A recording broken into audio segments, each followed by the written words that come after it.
It's nice. It's nice. It's nice and exciting. It's nice to be at a premiere.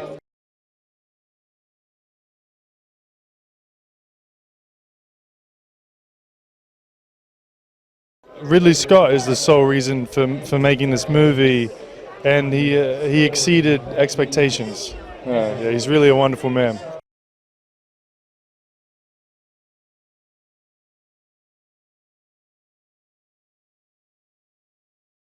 I think just playing with the dogs. Yeah, that's definitely the best part of the movie for me.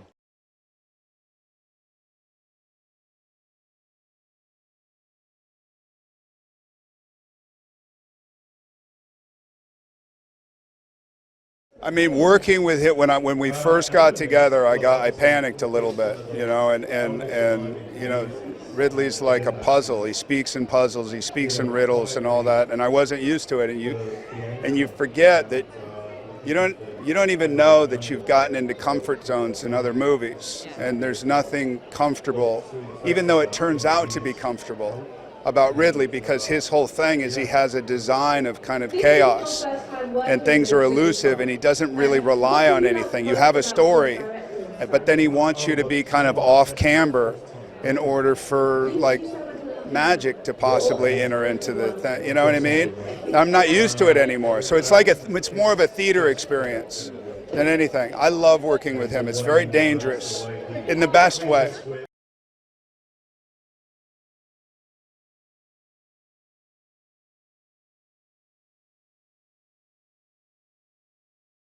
It's fun to be able to find humor in the seriousness of something that's so kind of weighted, but with him in particular, he's 28 years old. Jacob is like somewhere in between. It's like he has a lot of respect for the old way of doing things, and Ridley's so much like that, and Jacob just kind of went right into it. So creating a relationship with him was maybe the easiest thing I've ever done. I adore that guy. I adore him. And not just because he's good looking, because I don't think he's very good looking. Oh, hot take. I'm the one.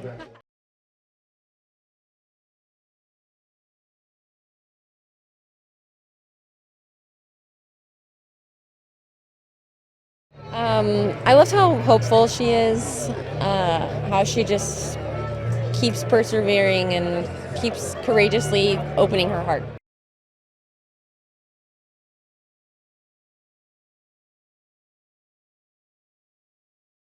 I think the setting's just so beautiful, and there's something kind of like poetic and dreamy about it that it was unexpected for me in a kind of like apocalypse movie.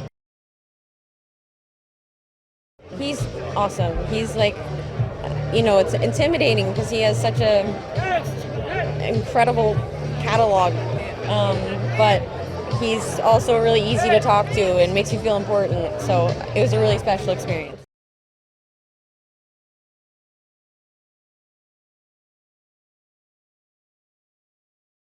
It feels really wonderful, and just soaking it all in. You know, it's epic, exactly how Ridley shoots these movies. You know, I'm thrilled to be a part of this cast. What an ensemble. I'm just holding on to their coattails, and I love a party, so yeah, great to be here.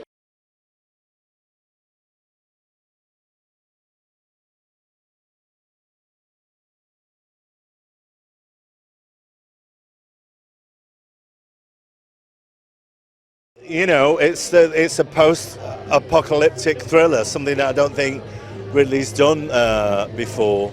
I just get the call of Ridley. I mean, I worked with him 4 times now, and whatever he's doing is gold. So I just say yes to whatever this is, and to play a part of this story.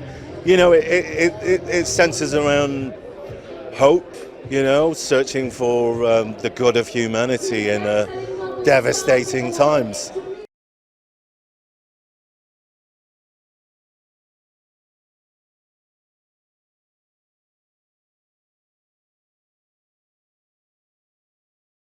No, you know, he's. I love playing Aaron. You know, he's a kind, gentle soul, and a spiritual man. Still, you know, still in hopeful times. You know, within trying to survive in this community that he's in. I don't know if I can mention obviously what's going on with no one wants to go near them, and they can't. They're just surviving, really, and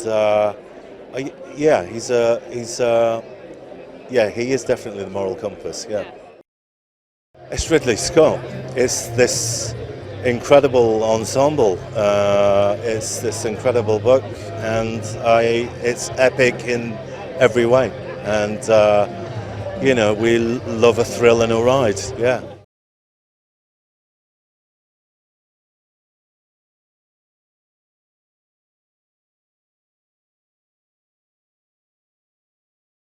I'm very excited to be here, so it's always a little bit overwhelming to arrive on the red carpet.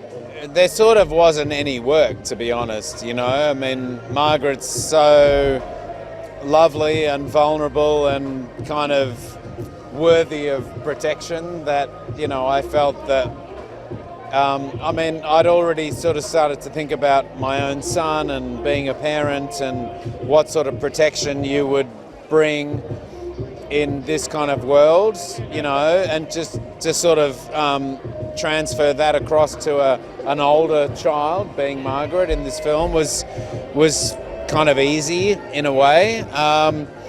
But the interesting thing about Pops, the character I play, is that he doesn't really see her for the person she is yet.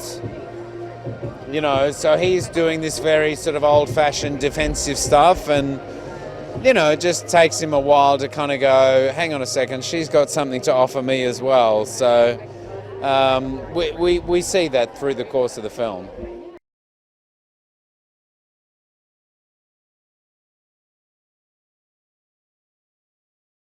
Ridley quite likes a bit of levity and a little bit of humour every now and then, but yeah, it just took a while to get there. I mean, just working with Ridley, I said to him, look, anything you want me to do, I'll come and do. And I think he's got a sort of a unique view of the world, so I feel like anything that he does means that he'll lean into something that I've not experienced before. So it was sort of a combination of him and what was in the script and obviously what was in the book. Yeah. Well, I think that the kind of the sense of post-apocalyptic world that we often see in films, which is, end of days, etc. This I think Peter Heller offered something very different in his book, where he looks at us as human beings going, what can we actually bring as a sort of a more of evolved species? It just felt that it required a kind of a more developed sense of how we progress from this point on. So it was very different than most post-apocalyptic films that I'd sort of seen before, to be honest. Yeah.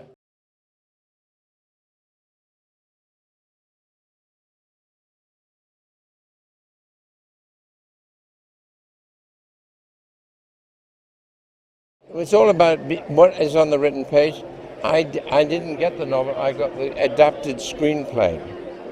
And I read the screenplay, it was so good. Well, I tracked Jacob for, I'm a pretty good spotter of stars. Okay. This guy's definitely the star. And so I started tracking him a while ago for something else. I was doing a Western. And I was tracking for that, so I already kind of got interested. Then this came up, and just called him and said, you want to do it? I said, yeah.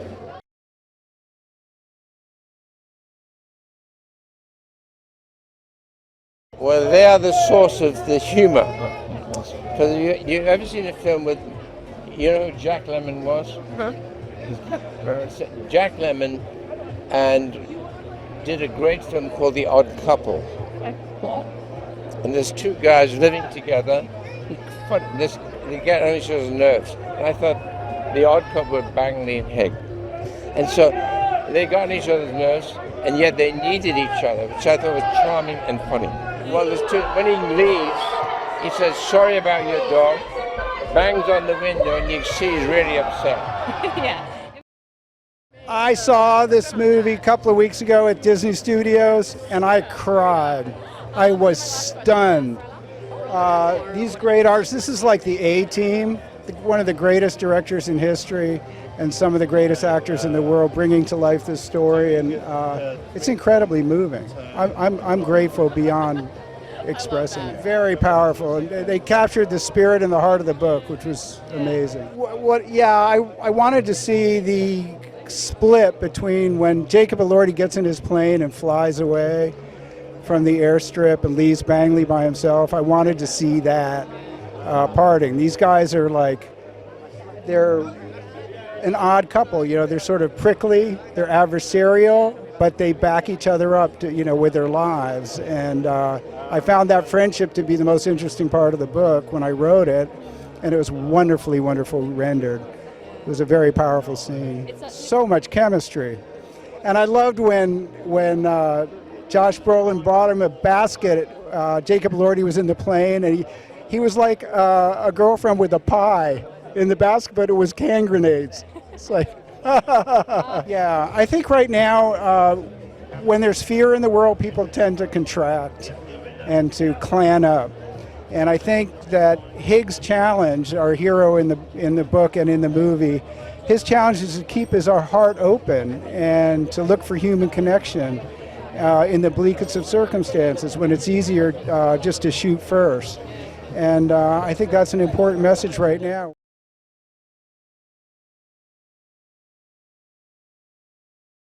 Feels wonderful to be here tonight at the world premiere of Dog Stars. Amazing crowd always. We love premiering in London. Great to be here with Ridley and our cast and everybody that made it happen. Always an honor, you know, amazing. When I first read the script, I then read the book because I'd never read the book. And the person that sent me the script is my producing partner on the film, Cliff Roberts. And he said to me, "I think Ridley's going to love this. Will you read it?" And I did, and I felt the same way. And I said to Ridley, "It's been a minute since we've done contemporary sci-fi, and I think you're going to love a lot about this." And then Ridley read it, and he said, "You weren't wrong. I think we should make it."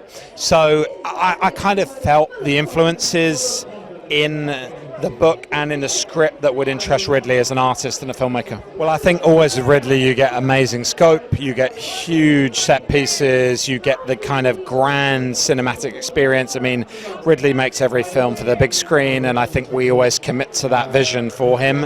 And I think, you know, beyond that, also, it was a tender love story in here as well. It was a story about friendship and about people trying to find each other at the end of the world. And I think the balance of the intimate and the epic was perfect for Ridley and what he does so well. The aerial cinematography in the Dog Stars is, and I am biased, but also I try and hold myself to objective standards, is incredible. Like, it is worth the price of admission alone, seeing the aerial photography in this film, watching Jacob in that little Cessna aeroplane flying over the landscape, I think is some of the best visuals, certainly the best visuals I've ever worked on.